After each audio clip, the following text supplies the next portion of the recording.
Hi guys, Louis in the UK, defending Elvis Presley. Fans want the truth. I've got a spare day today, so we're doing a few topics today. We've just done Dr. Nick. We're now doing, that was quick, wasn't it? Teleported to here. Hi, Satin. We're now doing the Piers Morgan interview, and we're going to compare it to the older interviews. Okay? Now I'm going to quickly let everyone know. Hi, Pat. Hi, Lorna. Good. You guys are all jumping back on. Let me just quickly tell everyone. So we got who? We got Finola. Let's have a look. Let me just tell everyone. We're live. We've got two chats. One on Defending Elvis Presley's Facebook. And one on my name, Louis McCready's. Let me just tell everyone. Let's go to the... Okay. We're live. Right. I've told everyone. Okay, guys, that was interesting. What it is, I have to do on separate videos. Otherwise, when I post them, it's just one blur, isn't it? Now, have you got your coffees ready? Because I've got about an hour, yeah? In an hour, I've got to come off. My wife's going to come home. I've had the whole day free. The weather is crap. I've done my run.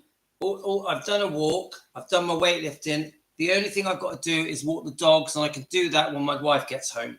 So anyone new to the channel, it's Defending Elvis Presley. Fans want the truth. We have Team Elvis. We've been going 5-ish months now. Every day we defend Elvis. Every day we're looking for different things. Now, I've been trying to break away a bit from Priscilla, constantly talking about Priscilla, constantly talking about this book. But we are now going to talk about Priscilla. And we're probably going to mention this book. We may even mention this book. But this morning, I'd already made up my mind that I wanted to go over the Piers Morgan interview again. Now, we've done it before. But I feel that the more we do our research, the more that we look at the old interviews, because we've been looking at the old interviews, haven't we? There was two different ones that we... I think we're about 3/4 of the way into one of them. The Barbara Walters one, we're more than halfway into it. Then there was another one. I'm trying to remember who the interviewer was. I can't remember. I'm into that. So as I've been watching these older interviews, and I watched one this morning. Where is it? Let me just show you the one I watched this morning, which I found really interesting. It's made me go, oh, I need to go back to that Piers Morgan interview. Does anyone know the date of it? Was it the end of 2023? Was it the beginning of 2024? I can't remember. Let me just see if I can find the interview. I've watched. I found a very old interview. The guy is very gentle with Priscilla. Let's have a look. Let me see if I can get it up. I watched it this morning. Here we go. Right. Now, this Priscilla here, yeah, it's 1979, September the 10th. Yeah. Oh, Finola, thank you. Yes. Get me those coffees, guys. Finola, thank you very much. Very kind of you. Anyone that buys me a coffee, guys, it means a lot to me. Thank you. So, let me just send Finola a kiss. Finola, I'm sending you a kiss. Woo! Right. Now, I'm trying to remember, we're going to analyze Piers Morgan's interview. Yeah? Now, this Priscilla, 1979, we all know the history that leads up to 1979, is a very different Priscilla. Yeah? This Priscilla is much calmer, friendlier, much sweeter. Actually, very likable. Very likable. Obviously beautiful, 1979. Now, what changed? I asked you this, guys. I will do, Finola. Especially because you're from Ireland. You know, my son is engaged to an Irish girl from Ireland. My son's 27. He's engaged to an Irish girl. So I'm coming to see you. Finola. Right, as I was saying, sorry.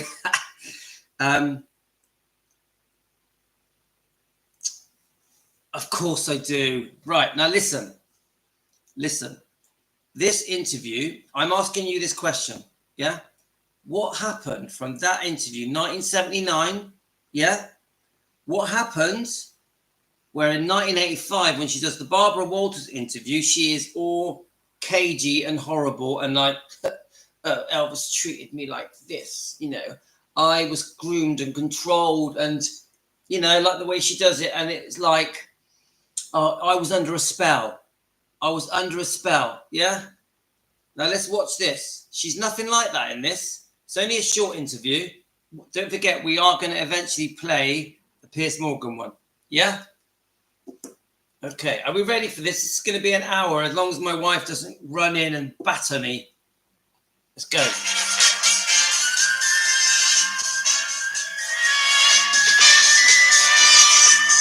We're looking at 16 minutes after 7, 64 degrees. We're very happy to have with us our guest this morning, Priscilla Presley. She lives now in California, but you're in and out of Memphis very often now, aren't you? Yes, I am. And she is now the spokesperson for Wella Balsam, and that's all in hair conditioning. Hair products, that's right. What's your role as spokesperson for them? Well, I'll be doing commercials, doing print work, and doing some public appearances for Wella. What the girls want to know, are you really going to wash your hair every day? I wash my hair every day anyway. I swim every day. So that the big problem is having to get all the chlorine out of my hair right away, you know. So it's great because all of Wella products are absolutely fantastic. The conditioner and the cholesterol. So I'm learning myself all about the products, and they work great. They brought the shine back to my hair. What do people ask you when you see them in public now? They're always asking about Elvis. What do they ask me? Yeah. They usually ask me what I'm doing now. We established you don't have your boutique any longer. No, we don't. I don't. I sold it to my partner about 2 years ago. I had it for 4 years. It was very successful. It was a great experience. And I met a lot of wonderful people. Did a lot of designing. It's an entrance or a pre-entrance into possibly a theatrical or show business career for you. Could you conceive that in the near future? I'm not really thinking about a show business career because I'm not a fast mover. I'm a very slow mover, and I like to take things I'm just doing as live. they come. I really would like to devote my time to this product, you know, and really work for it. I'm not that interested in a movie career or a series. I like my free time too, so whatever I can do. Listen, that's a precious, precious commodity. Yes, it Freedom. is. Believe me. I don't have enough of it, but if you got it, hold on to it. Well, a lot of people have asked me, one of the questions was, you know, how you've always maintained a low profile. How can you be doing this? But it's not going to demand that much of me. I mean, I'll be seen in some of the ads, but my face is in all the movie magazines and the Inquirer anyway, you know, so that's not going to be any different. And then I'll be doing a commercial, so it's not like I'm constantly, you know, out in public, because I really do value my private life. I would think traveling with and for Wella, a product that women need, a product that women use, it would be very easy for you to move into the role. It's something that you don't have to get up and get ready for. Right. Except this morning. It's My real God, early. I don't even know I'm here right now. Yeah, but you know, really, if it's a woman's product, something you use, something you like, it's very easy. So you can enjoy travel and meeting people and doing what you want to do and really telling the truth about the product. Well, you have to believe in the product, and it took, you know, a long time. I went to the factory in New Jersey, and I met the heads of Wella, and they're wonderful people. And you have to believe in the product, and it's really. I was shocked when I found out how much care really goes into this product. So to believe in it really helps. And you mentioned a minute ago the Inquirer and the movie magazines as one that they have written a lot about. Are they factual in what they? Oh my gosh, no. And you have no recourse really to. Well, there's been a few articles that I wanted to take some action on, but I guess that draws more attention to it, and then I don't want to do that either. So you have to sit quietly and take a few deep breaths and wait for it to pass. Count to 10. Yeah, more than 10, but 100. How old is your daughter now? She's 11. In school in California? Yes. Yeah. We used to see her, and you got to talk a little bit about it since you're in Memphis, I'm sure. But when she'd have a little purse, a little plastic handle on it with a little Barbie doll's face on it, and Mr. Presley would bring her out sometimes to catch the plane where you had sent for her. Right. And then sometimes she traveled with a nurse. That's right. You know all those things. You're an American, American, right? Yeah. You're giving all those secrets away. Right. And the way we would see you and Elvis, when Lisa was just a baby, we'd Susan Frazier and I would sneak her in the back of the plane. Oh, yeah. And that was us. When he'd go around on the runway, we'd sneak up the back, and just the three of you would be on it. We could just ask you and talk to you like we wanted to. And I'm sure Memphians are just as much as in love with you, having been a Presley and still are Presley. I hope so. I know Memphis. I'm so fond of it. I feel like it's my own hometown. I grew up here, and yesterday at the Coliseum, there was so many smiling faces, and it was wonderful to be received. And I look out and see some familiar faces, and I kind of wave, and it's great. I mean, Memphis is really it's a beautiful city. A lot of hospitality here. Your role now in the will, you really in the will. You have to kind of run things, make the decisions. Yeah. Is that a horrendous experience? It's scary. I mean, because it's a big responsibility. There's a lot of big decisions to be made, and hopefully, with a lot of time and thought, they'll be the right decisions. When you're not traveling with Wella, you just got started, didn't you? Yes. How long? This is my first appearance, and I couldn't believe. Take this, Bobby. How long did this take, Bobby? Yes. Well, then you can't answer the next question. I was about to ask you, what do you do in your spare time? Oh, I can answer that. Okay.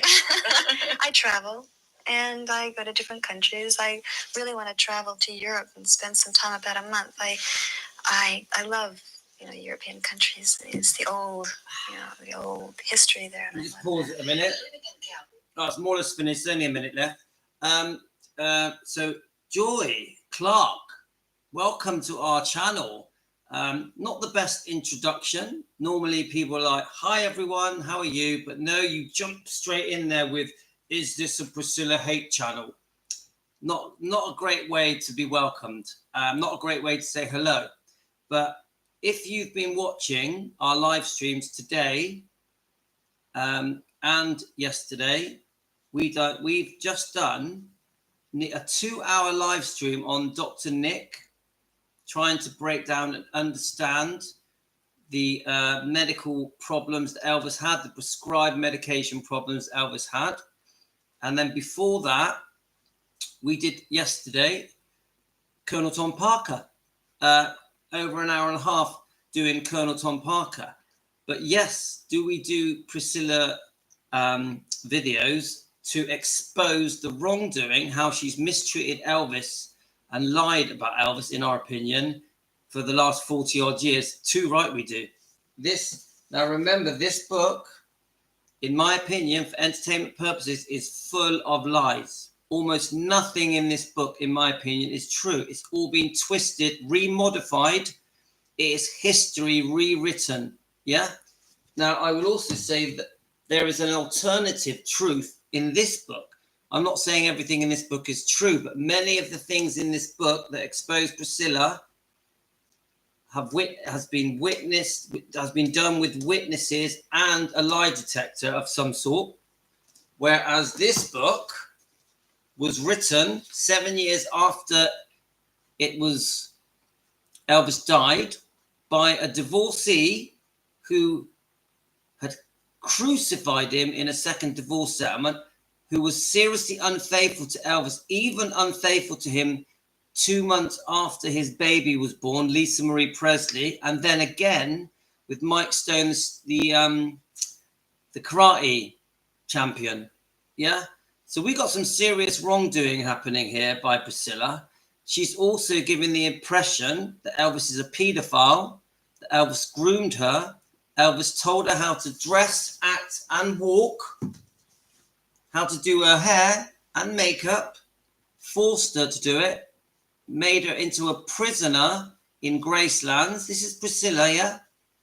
Again, forcing her to come to America and live with him when she was 14, when the truth is she moved to America when she was nearly 18, telling the world that they had done everything except have sex, when the truth is they didn't have sex until she was nearly 22, yeah? She was unfaithful to him with Steve Peck, the dance instructor, 2 to 3 months after they got married, and she's admitted it in page 262 of her own book. So, yeah, we're passionate about the wrongdoing of Priscilla Presley, and we want Priscilla to come to the table and apologize for her disgusting behavior towards Elvis. Now, we won't whitewash Elvis. We accept Elvis also was unfaithful. Elvis also made mistakes.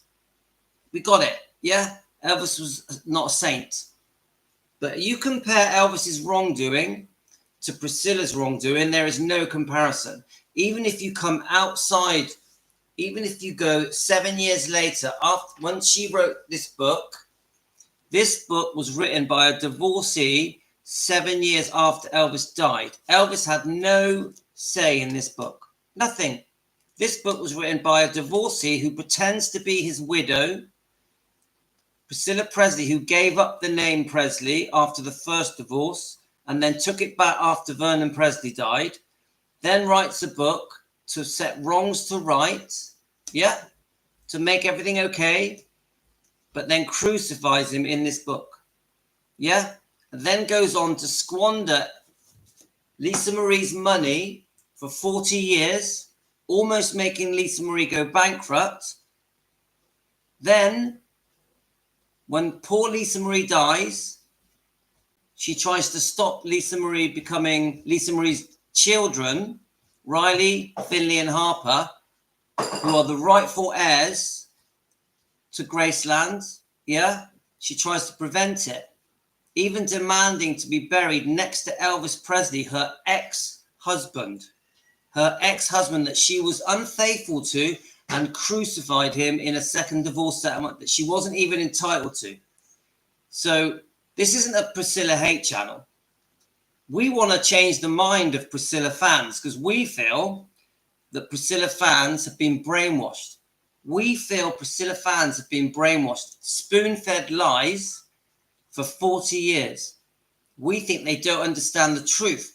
We think Priscilla fans have fallen in love with the fairy tale. Going way back from the 60s, we think that Priscilla fans have fallen in love with this. Yeah? The fairy tale of Priscilla meeting Elvis in 1959. She only knew him.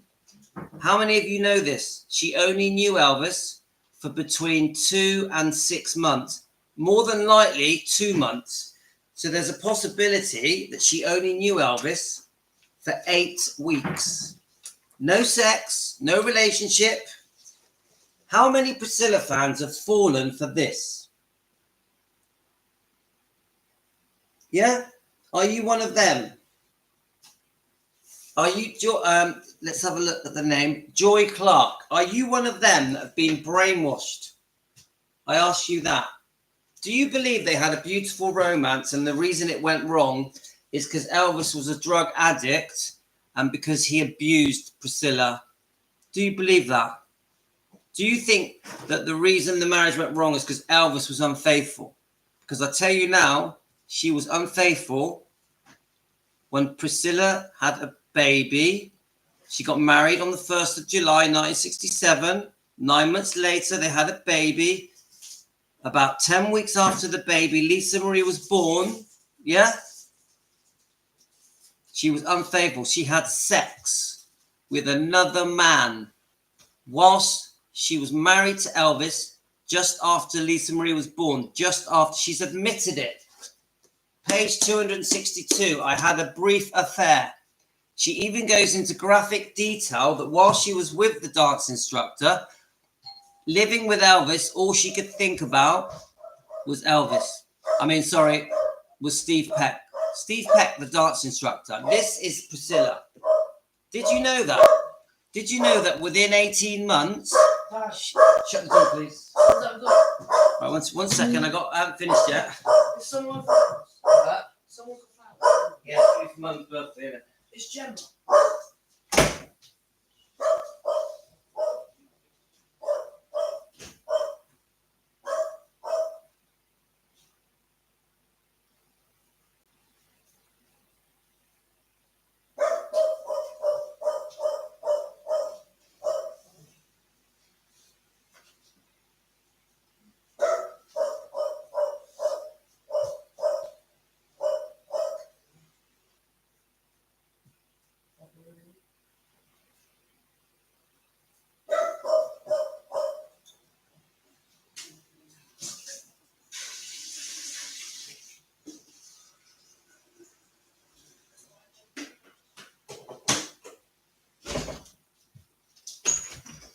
Oh, yes.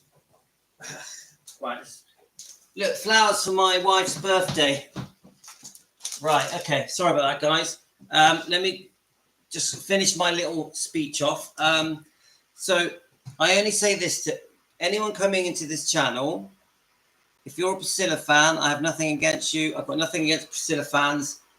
We will try and change your mind. We will try and open your eyes, because we think Priscilla fans are very blinkered, don't know the truth. We feel that they've been brainwashed. Right, let me read some of the comments. Obviously, I'm just a fan at home. I get the kids being noisy, the dogs, my son is here. This is how we do the show, guys. Right, it is not the first time I've commented, so there's no need to be so rude about me judging straight into Priscilla. Yes, I know about the books. I've read them all. Loved Elvis for over 50 years. That makes many of us here. I've been a fan of Elvis for 54 years. Many of us here have loved Elvis since the 50s, 60s, and 70s and 80s. Many of us here. So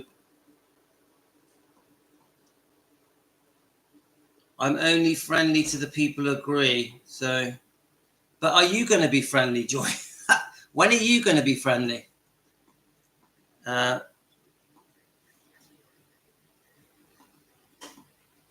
actually don't mind people having different opinions, but I do think jumping into a live stream in a rude way makes you look bad. I do think that. We're all long-term fans here. Do you know what? You're only welcome if you're not here to argue. If you're going to be respectful and be polite, show good manners, you can have different views than us, that's fine. But if you're going to be rude, you're not welcome. Right, let's have a look. Joy, we did the research, putting on our truth. Louis also asked Priscilla to come to our channel so we can confront her. I definitely do. I want Priscilla to apologise for her behaviour towards Elvis. I think the way Priscilla has treated Elvis and Lisa Marie is disgusting.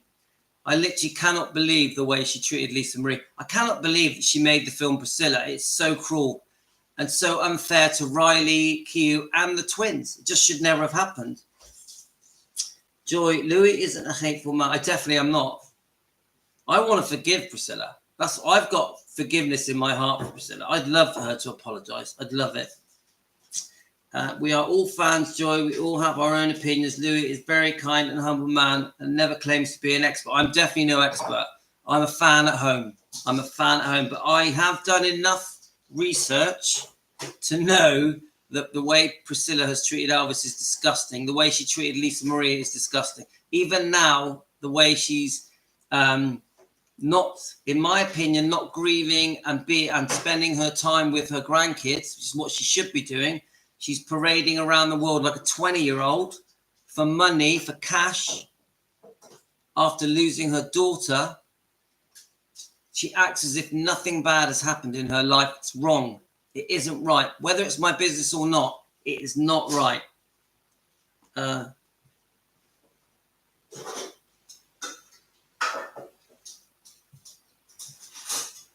Anyway, okay, right. So I'm gonna.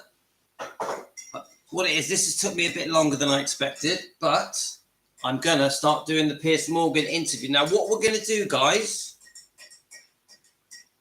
let's have a look. What we're gonna do, we're gonna get the Piers Morgan interview up, and then we're gonna criticize it. We're gonna go through it bit by bit. First of all, how are you? I'm okay, thank you.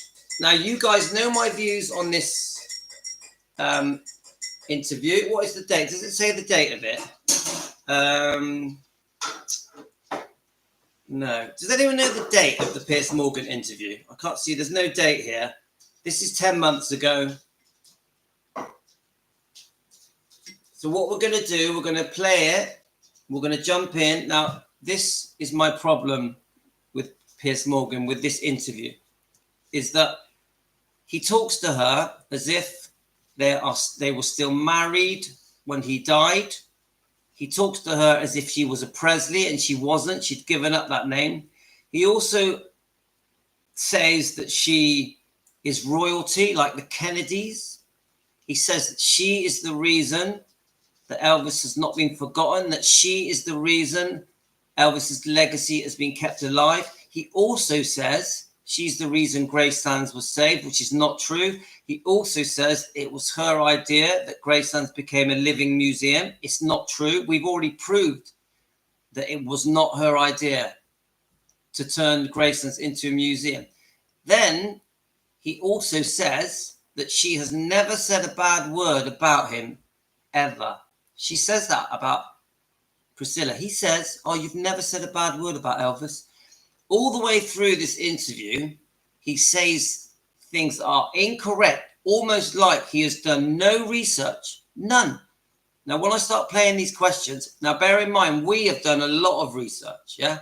Together, we have done hundreds of hours of research. So we've got nearer to the truth. Piers Morgan in this interview looks like he's done zero research. If anything, he comes across smitten to Priscilla. Let's play it, guys. I'm good. You've had a kind of extraordinary few. Priscilla, first of all, how are you? I'm okay, thank you. I'm good. You've had a kind of extraordinary few years, really. Mm-hmm. Some great highs, some terrible lows. I've interviewed you various stages in the last 15 years or so. And before I came today, I was just wondering, actually, genuinely, how you were doing. Well, in all honesty, it has been pretty tough. I lost my mom, then I lost my grandson, and then I lost my daughter. So I don't know exactly how to answer that, because I have my good days and I have my bad days. So, you never know. And it's, how can I say, it's difficult. It's difficult to wake up in the morning and not, have a call from my daughter or wonder how my grandson is doing. It's like a part of your, not part, but a large part of your life is taken away. The particular difficulty for someone like you is that you can't do this privately. That Right. Everything is magnified on a global stage. Right. And there was a quote which really resonated with me. I suspect it will with you, from Baz Luhrmann, who of course directed Elvis the movie. And he said, there's the Kennedys and there's the Presleys. They are the royal families of America. And in different ways, they both were, as Shakespeare says, wedded to calamity.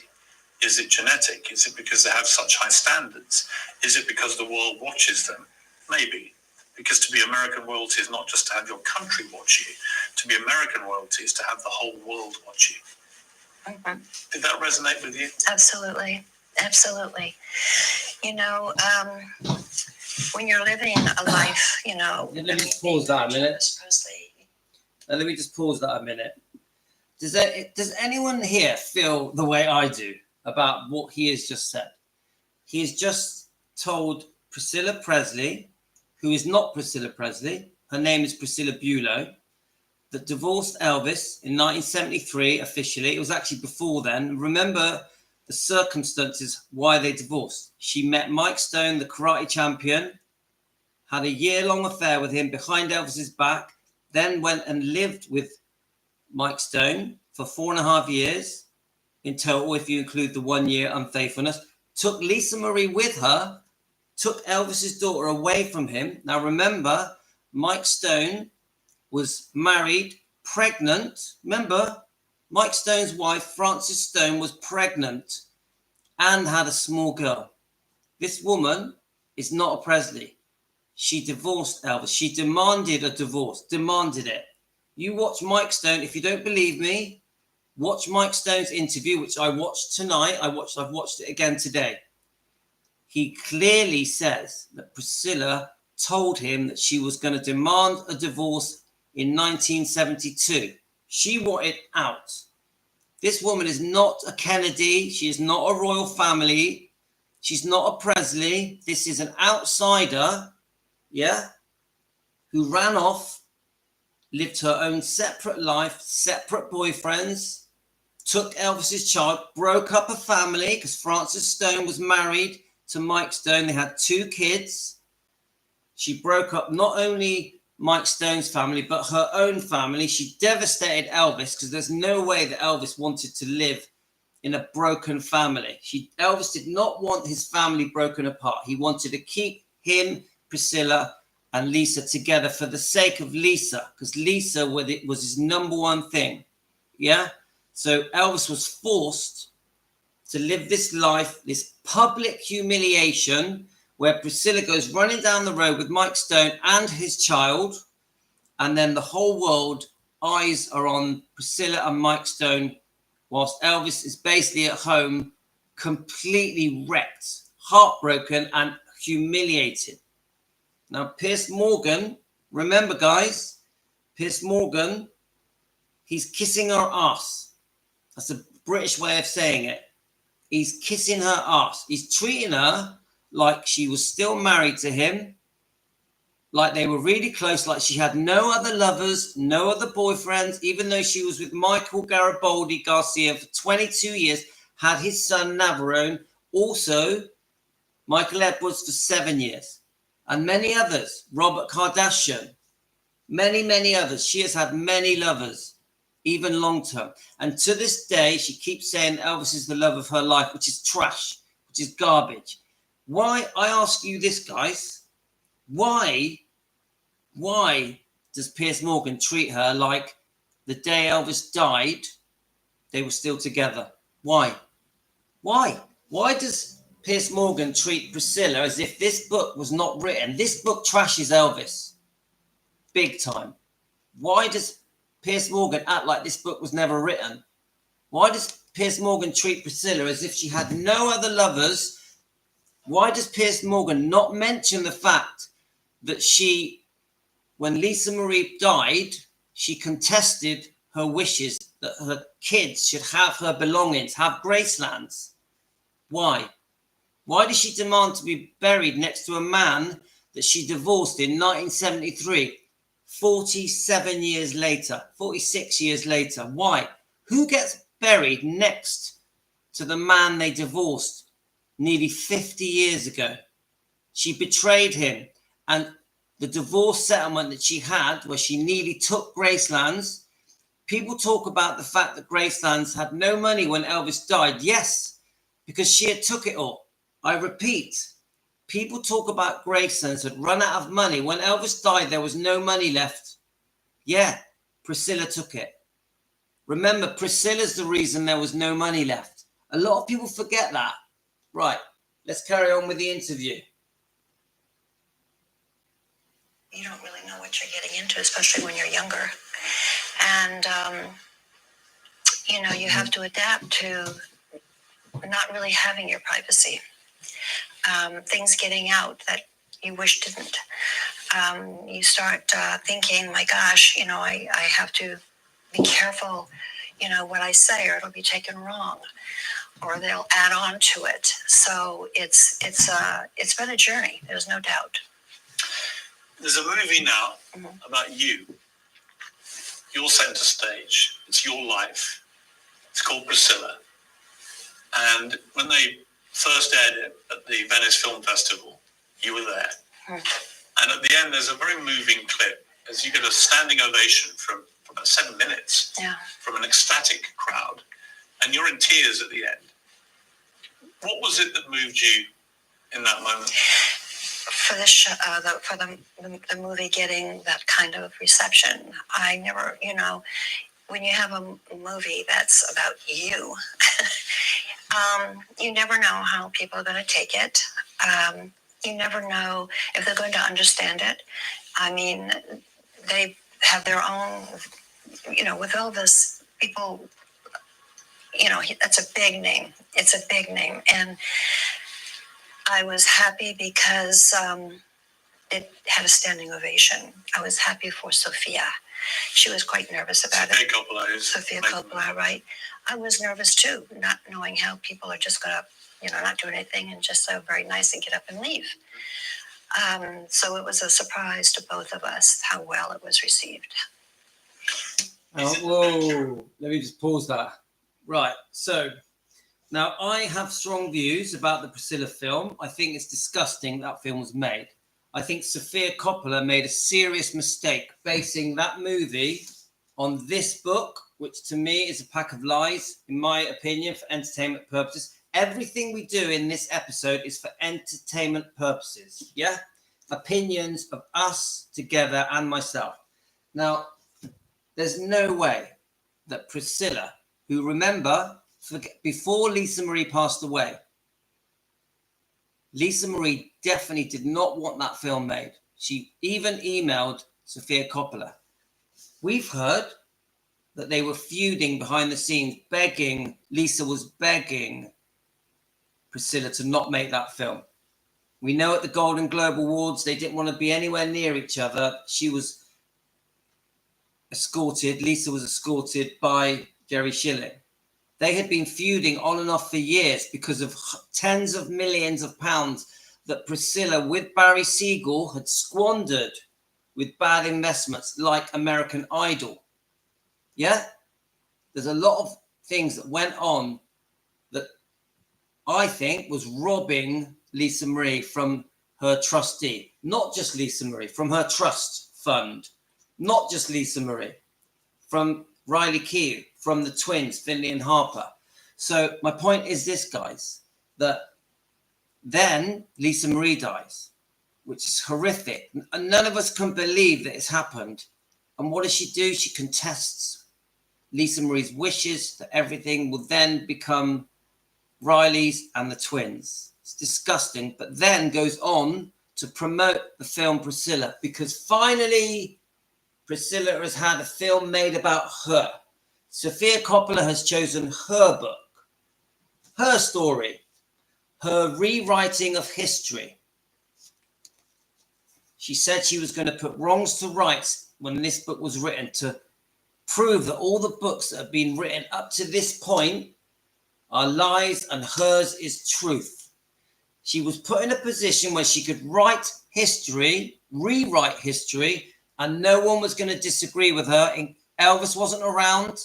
Elvis had no involvement in this book. There are no witnesses to this book. She rewrote history, and then this was a bestseller that trashed Elvis's memory and legacy and reputation and image for 40 years. This book is, I think this book's 39 years old.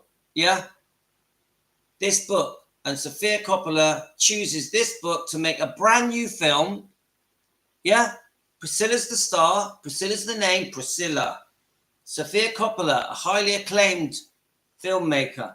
She can't believe it. She's at the top of a castle. She's on her own throne. Finally, they're making a movie about me. Unluckily for Sofia Coppola and Priscilla, the film was a massive flop, because you don't make a book based on lies. Lies, in my opinion, for entertainment purposes. Lies. That was Sofia Coppola and Priscilla's undoing. It was a flop because it was full of lies, and the public have wised up to it. The Elvis fans have wised up to it. They don't want to watch the Priscilla film because it's not true. The public, as soon as Priscilla went against her daughter's wishes to make the film and to give Riley and Finian Harper Gracelands, the public knew. They knew. She'd got away with it before. All the unfaithfulness, the bitter, horrible divorce, the very greedy, brutal, cruel divorce she put Elvis through, the embarrassing unfaithfulness, the humiliation that Elvis went through with Mike Stone, the karate guy. It was all hidden away, dusted away, swept under the carpet. The public just forgot about it. But they're not forgetting now. They're not forgetting now, because finally the public are starting to see the truth. And we here at Defending Elvis Presley are helping the Priscilla fans, the public, to see the truth. We are removing people's blinkers. And this interview, I have no idea why Piers Morgan was like this on this interview. I have no idea, because he normally is a very direct interviewer. He really normally does cut to the chase. He normally does his research. But this interview, it's like he has done nothing, and that all he wants to do is be friends with Priscilla, who is lying, who has now reinvented a new storyline to try and win approval from the public, from the Elvis fans. She's changed her tune. If you watch interviews from the 80s and 90s, she doesn't speak like this. She's changed. She used to say some horrible things about Elvis. Yeah? Now she's very careful how she speaks about Elvis. But look at Piers Morgan. Look at the damage Piers Morgan is doing. Every time he asks a question, it makes Elvis look bad. Do you think, not just of you, but of your relationship with Elvis? I think so. I think she did she did some homework. I mean, she and I, we talked about it. And, living with Elvis Presley, people think, oh, how wonderful, that's great, it's Elvis Presley. But I went through the ups and downs with him, a very crucial part of it. Guys, I might have to come back for a part 2. We'll just see. I think my wife might have pulled up. Let's just play a couple more minutes. Wonderful, that's great, it's Elvis Presley. But I went through the ups and downs with him, a very crucial part of his life. His ups and downs, his struggles, his fears. So, when you're living with someone so famous, and you've been through it with them, it's that part of privacy that it's hard to give up. It's hard to share. It's hard to, I don't want to give out too much because I want some of that myself. Right. That's just for me. And actually, one of the reasons it's reputed that Elvis loved you so much was that from the very first moments that you were together, even though you were very young and you were at school, and we'll come to that, you never spoke about him to people. Right. You absolutely respected and protected his privacy, even though at the time he was one of the biggest stars in the world. And that really endeared you to him, the fact that you safeguarded the privacy. I did. When I first started dating him, or let's say, he would call to my parents to see if I could come over just on the weekends, maybe Friday, maybe a Saturday. That whole, part of my life was getting to know him, but the question was, why me?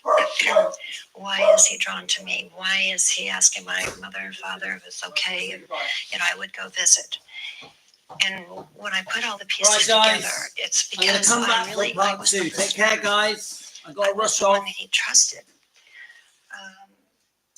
We're going to come back to this, guys. I've got to rush off. You take it easy. Love you all. See you later, guys. Back for part 2.